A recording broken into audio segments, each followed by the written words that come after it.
Hello and welcome back to Let's Play Wrath of the Righteous with me, Dawn. I think I forgot to rest before coming in here.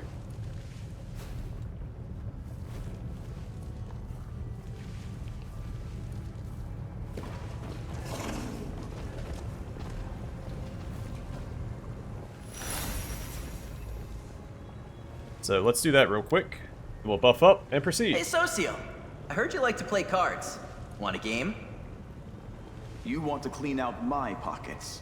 I know you're card sharp, but I suppose, why not? Let's play. With me, Dawn.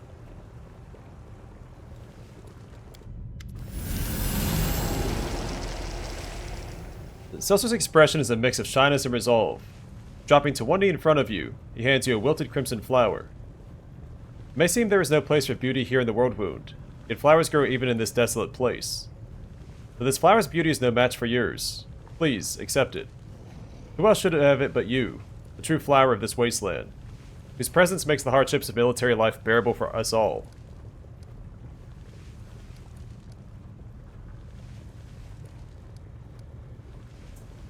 So, I'm obviously going to reject him. I'm going to try and romance Queen Galfrey. But there's no easy way to let him down. So, as a lawful paladin, I'm going to go with option 2. What is this nonsense? This is a military campaign, not a ball. Perhaps it is a bit foolish, yet I believe love can bloom even during wartime.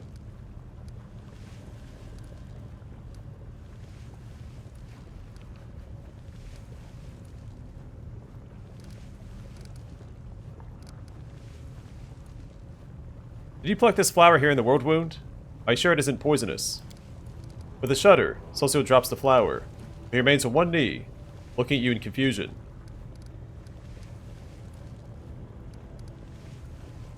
Can't you find something more useful to do than pick flowers? Have you already readied your pack? I haven't yet, but I just wanted to... Never mind. I'm sorry for the outburst.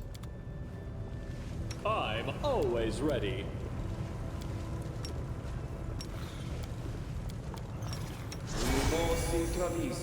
Thought I rejected him in the first camp scene.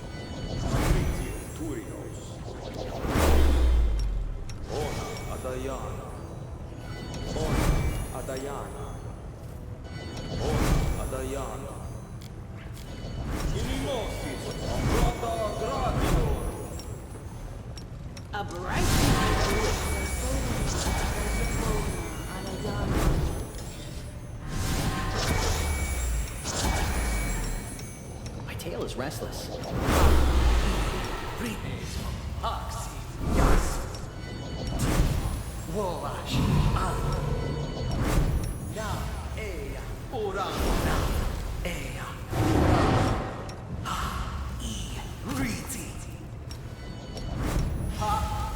My will is resolute.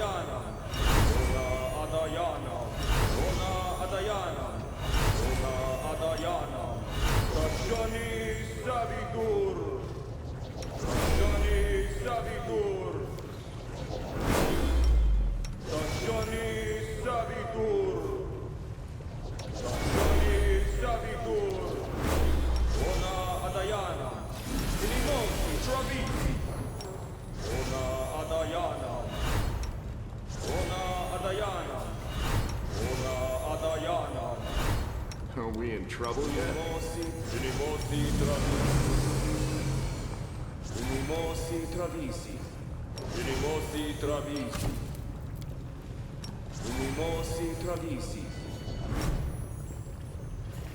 Alright, should be all set.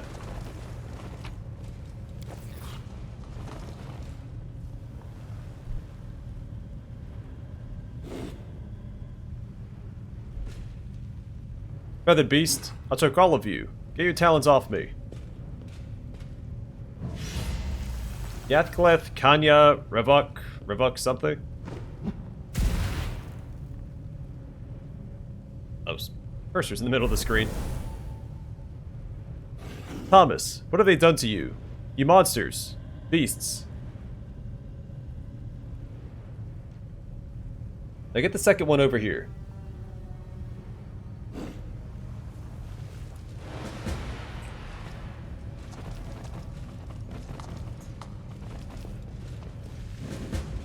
We are the light. They are the darkness.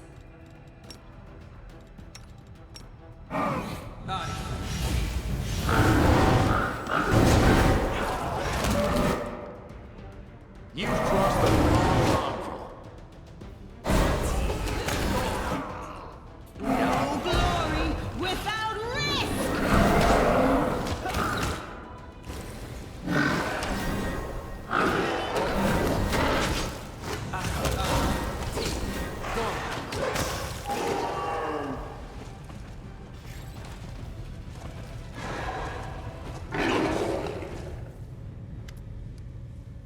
Large Vrock looks at you, craning her disgusting bald neck. Her piercing screech sounds menacing. Why are you here? You want to become demons too. Vrocks will transform you right away. Who are you? Vrock sticks her chest out and spreads her massive black wings. Wormerak, Wise Vrock, Magical Vrock, Snatcher of Pathetic Humans, Maker of Demons. Other Vrock said Wormerak was dumb. Leave Chickenhead, they said. And Wormerak became the favorite student of Wise Xanther the Plagued One, and is now making demons out of humans. Who is dumb now? Drops of saliva fly out of the animal's beak, carrying the stench of death.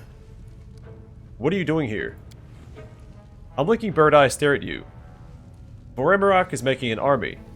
She sends her flock to get humans, silly crusaders at night. The ones she steals, she transforms.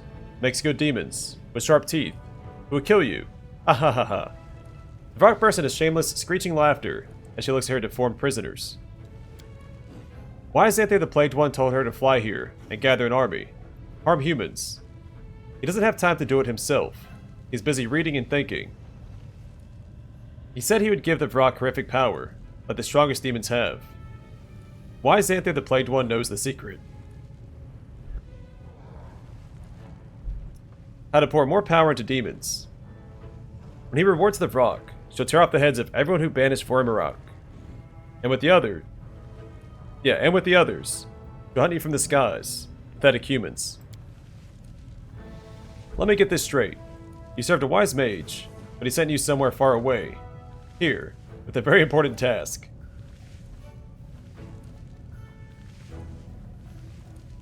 I can't imagine what possessed him to do that.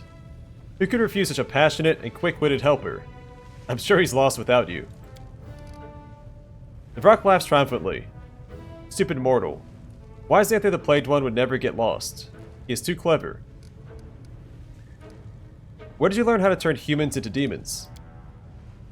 Vrock shows you her wrinkled red fist. A piece of paper is clenched within it, smeared with soot and blood. Old knowledge. The wise Vrock read it, and did it. The savvy tiefling has serious doubts that the Vrock has ever read anything in her entire life. The savvy tiefling thinks that the wise Vrock is telling fibs. An indignant screech bursts from the demon. The Vrock is wise. The Vrock could not read the scratches. Xanther the Plagued One ordered the Vrock to get the silver-tongued elf, who knows ancient words, and he translated everything. He was screaming in pain while Xanther was eating him.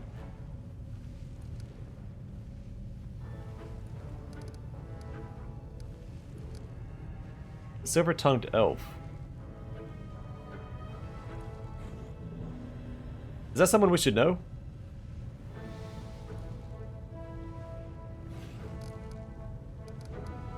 Alright, give me the paper. I'll scatter your bird brains all over the rocks. The Vrock recoils warily and lets out an angry screech. What? Have you come to get the paper? Take your stupid paper. The Vrock will find a new one, even better. And Vrocks will kill you. Kill you. Crumpling the paper, the Vrock throws it at your feet to distract you.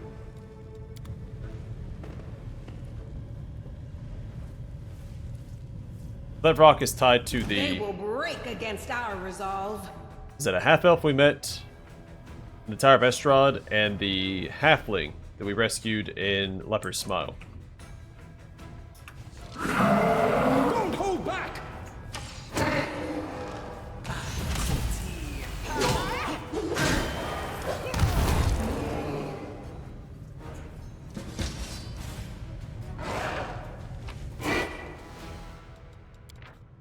My page smeared with blood and soot. The paper is old and stained black with blood in places. Someone has written over the ancient elven runes in blood. Just one fragment in the corner is readable. Not a portal, but a soft spot in the space of the world. Many gods and demons have the power to open such a rift, but doing this will not be to their liking, so they will leave the request unanswered. Therefore, one should pronounce the word Vrock when creating such a rift. It is an ancient and mighty word of power that belongs to a language now forgotten. This word means no name. Mages of the past often wove it into the text of their incantations to shelter themselves from the anger of those forces disturbed by rights against nature.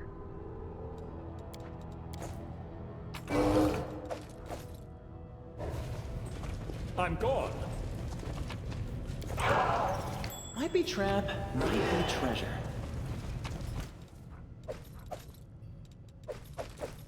Alright, some more magic essence. And we also got Gloves of Arcane Eradication. These gloves grant the wearer a +4 bonus to range touch attack rolls and a +5 competence bonus on use magic device skill checks. That'd be good on Ember if you went Blaster Caster with her. We do it my way. Saw to Wallard and Thomas. The Crusader in front of you looks terrible. His skin is charred and cracked, oozing blood. Horrible claws are growing from under his nails, tearing them from the fingers, and barely controlled madness is flickering in his eyes. The wheezing coming from the knight's bloody throat is like the growl of an animal. Help, in the name of all the gods. Sela, who has been watching the knight with an expression of sympathy, suddenly jerks away and points to the farthest cage. Another figure is hunkered down inside it, one that seems suspiciously familiar. It looks like Jannah, the new recruit of the Eagle Watch, who deserted after the demon attack on the Houndheart's camp. Who are you? Gathering all his strength, the knight gives a short, clipped reply, reporting as he's been trained to do. Crusaders, abducted during the exploratory mission. I am Wallard, and this is Thomas. The knight nods at his friend. The latter cannot speak. His pointed teeth are growing without stopping. They have pierced through his lower jaw, sealing his mouth shut. He is moaning something fiercely, his bloodshot eyes rolling wildly. You know anything about the girl in the other cage? No, they brought her in after. She could barely stand. She's weak from exhaustion. Looked like she hadn't eaten in days. The Vrocks tossed her in that cell and haven't touched her since. She hasn't talked to us either. How did you get here? The flame of fury is raging in the Crusader's eyes. We're exploring the gorge on Nevia's orders, and we ran into them. Vrocks attacked us, beat us up, and dragged us here. We thought they wanted to eat us. Oh gods, it'd be better if they had. What they did to you is horrible. The knight stops. A soft and pleasant sound is heard amidst the silence, grounding the Crusader's horrific teeth. Finally, the knight chokes out a response. We have families, Commander. Save us. What did they do to you? We're put through some horrifying ritual. Maybe that's how Aurelu tormented her test subjects. The pain is unbearable, Commander. Like being dipped in boiling water and then dragged over a grater. I saw the abyss. It lunged at me like a wild beast, pouring its vile poison into me. It entered my bones, turning them into molten metal. The Vrock said that I would be their soldier. Thomas and I are far from the first ones they've done this to. I think they make a kind of tunnel through to their cruel world, and the filth gushes in from there. They pump it into us, and make us fight for their side. It pains me to think about it, but a few times I thought that the demons I killed looked like some of my friends. People I thought had died. Now I know what happened to them. What should we do with you now? Help us or kill us. But don't abandon us like this. This pain is unbearable. It's taking over my mind. I'm afraid I'll kill someone. Maybe the clerics can cure us. Lance stares into Wallard's eyes, and then sighs solemnly. They've got the Crimson Rage. A demonic pestilence that clouds the mind with unbridled fury. Mongrel infants are sometimes born with this affliction. There's no cure for it. We do know ways to fight this scourge. Control it. Maybe my kinfolk could help you. Our troubles have a common source. Sosiel speaks with unexpected fervor. We must help them. We truly believe that we can prevail against the Worldwound's influence on Galarian. That means we must also eradicate it from the bodies of these unfortunates. We have no right to consign these people to a terrible fate, saying, there's nothing to be done, they are doomed. Every person can be saved. Every person deserves a chance at salvation. So he's speaking mostly out of hope for his brother. I don't know if anyone encourages you not to take them. Maybe Regil or Camellia? I think even Wendowag encourages you to take them. Lana's right. Go to the mongrels. They'll take care of you. The knight looks desperate, but he finds it within himself to give a stalwart nod. Alright. We'll go to the mongrels, and not inflict ourselves on good, ordinary folk. Hey. Be nice. There's no need to sow strife in their hearts. But we're still Crusaders. An hour of need should come. You can count on us, Commander. With your permission, Thomas and I will search the vicinity.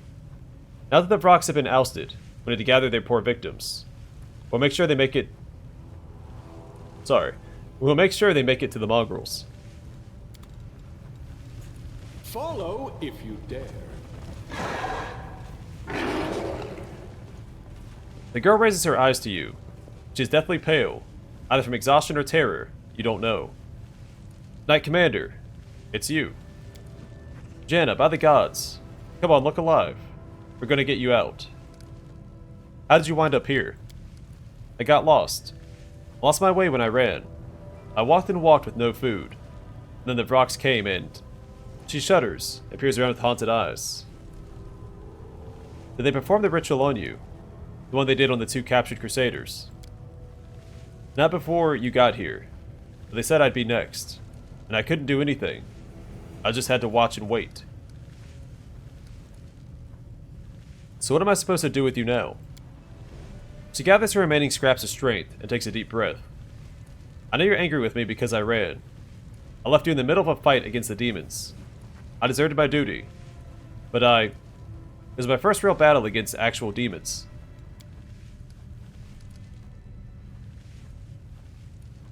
She's so scared she can barely think straight.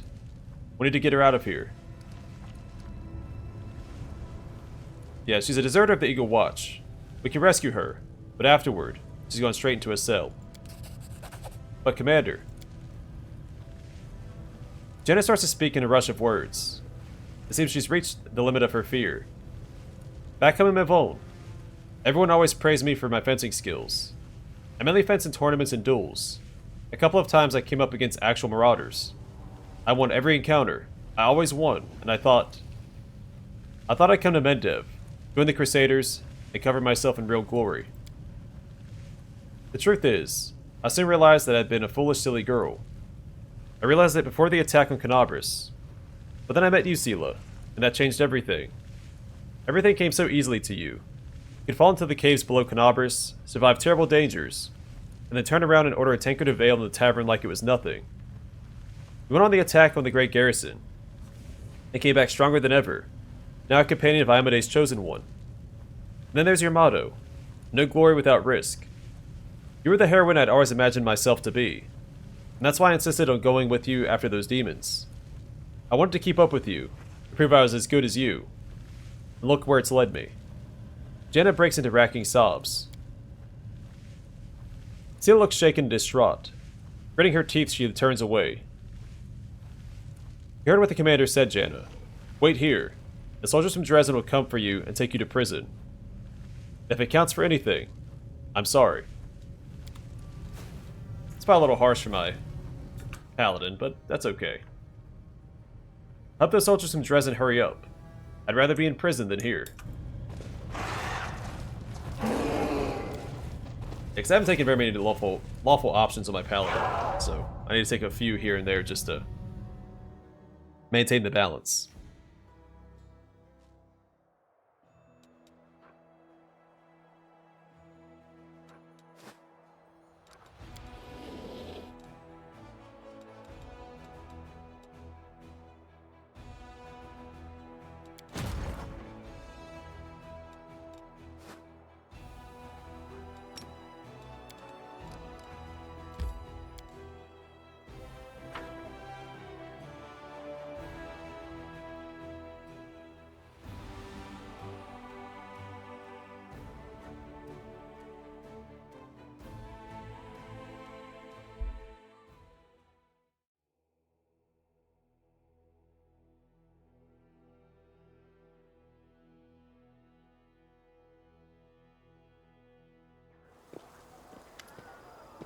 How can we defeat the demons if we become like them?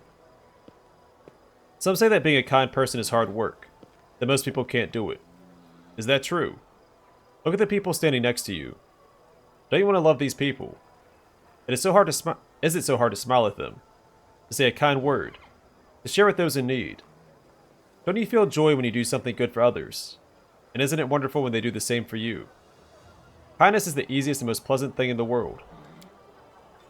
A crowd is gathered in the street. Young and old, civilians and soldiers. Everyone is listening to the frail elf girl, captivated by her delicate voice as it rings out. What about ungrateful jerks, huh? You do good for them, and they just crap on you in return. Just don't be like them, and don't get angry at these people. They don't know what they are doing. Don't abandon them to their silliness and sins. Keep doing good, and you will see. Sooner or later, they'll realize they were wrong. What is this meeting? I'm just talking to good people who want to listen. That girl can talk. Of course, no one's going to live by her sermons, but listening to them is nicer than listening to bards and their songs. Speak for yourself, sinner. I feel myself getting better, kinder, and more spiritual after every sermon. Really? Well, do a good deed then. Give me something from your shop for free. The end of the squabble is drowned out by the laughter of the crowd. Address the crowd. Listen to her. She'll teach you how to live good lives. Right, Commander. That's for sure. Thank you for your kind words. I'm not saying anything special. These are simple things. Everyone knows them. Come on, keep talking. One man claps his hands. Others join in with claps and cries of encouragement. Alright. Let's talk about being kind to your neighbors. And look, the commander decided to set an example. The girl keeps preaching. We'll all die, maybe very soon. How can we waste our short lives fighting?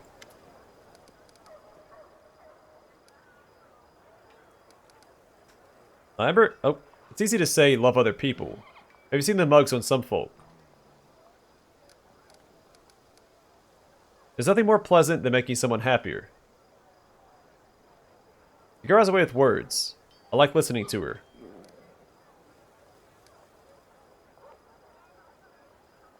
Alright, already saw that. Ember is bobbing her head and humming a tune. She greets with a carefree, cheerful smile. Alright, now you're talking. Heh, you don't told me that 10 years ago. Her wandering eyes linger on you for just a moment, before darting off again into the distance. The evil was done to you. Don't store it in your heart. Forgive, and let it go. You speak so beautifully. I'm tearing up. All of you are wonderful. Everyone in this city is wonderful and kind. The people in the city seem to like your sermons. What's this ragamuffin blathering on about? Boo! Chase her away. Are those sermons? I just tell people things. Simple things. Anyone can figure them out. People are much cleverer than me. But they listen to me and say thank you after. I probably just have a pretty voice.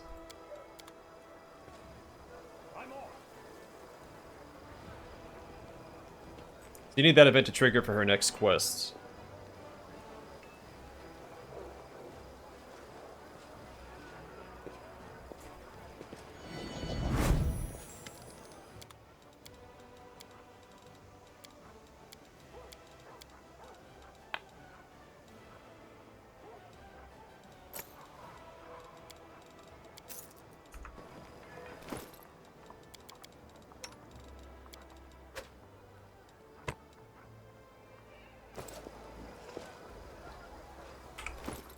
Maybe I'll give this to Woljip instead.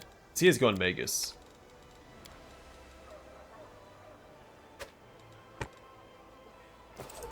I do what I must.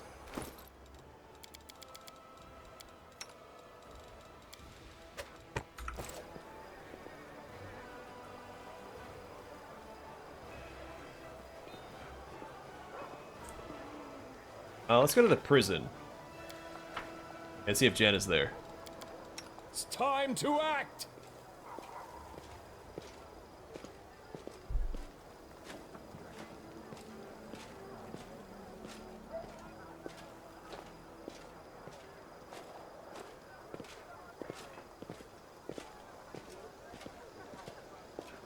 I'll take care of it. We do it my way.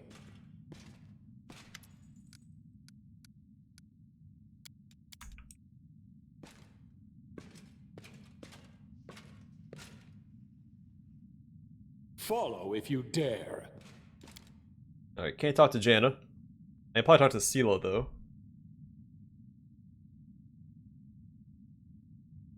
I was checking with the mongrels as well. You need to check in with Lan and Sol to progress Lan's quest. I don't think there's a pop-up or any sort of notification. My skills are absolute. Well, it might not be until after he comes to you in the Citadel. He's come to you a few times for advice.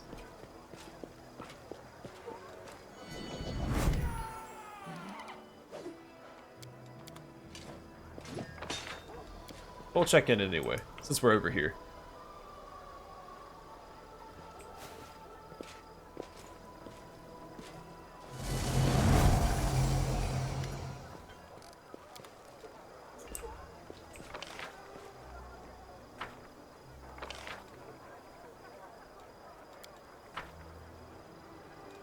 Should move.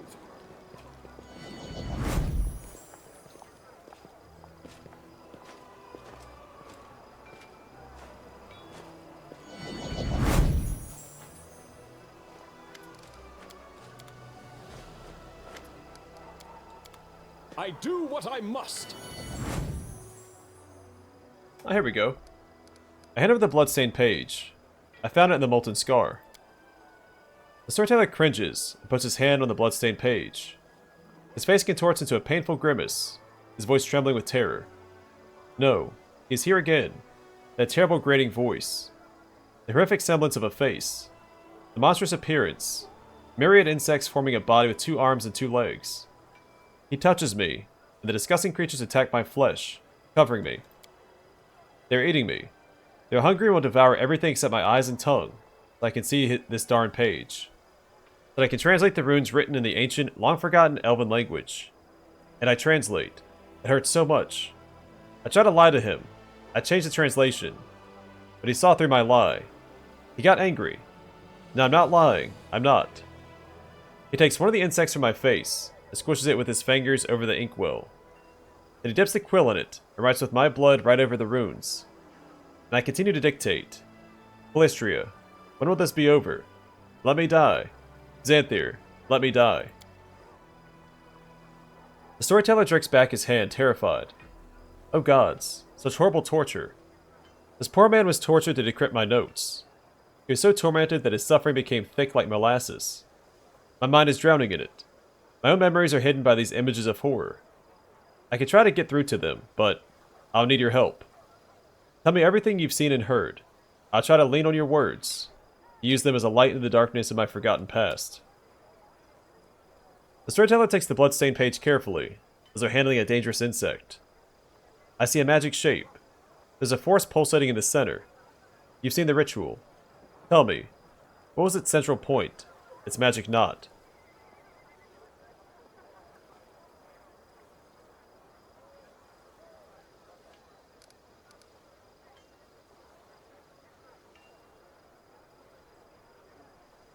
I don't recall. I think there's a dead man in the center. They also did this. They conducted the ritual over a lava lake. Storyteller frowns. Lava. Strange. I felt something else. A living soul. Only a living thing can command the whirlwind of energies. What is it? The Storyteller sighs weakly. Forgive me, Commander. I cannot get any further. Everything is vague and unclear. The screams of the poor lad keep ringing in my ears. Alright, so I goofed up there. Was there a dead person in the middle of that ritual?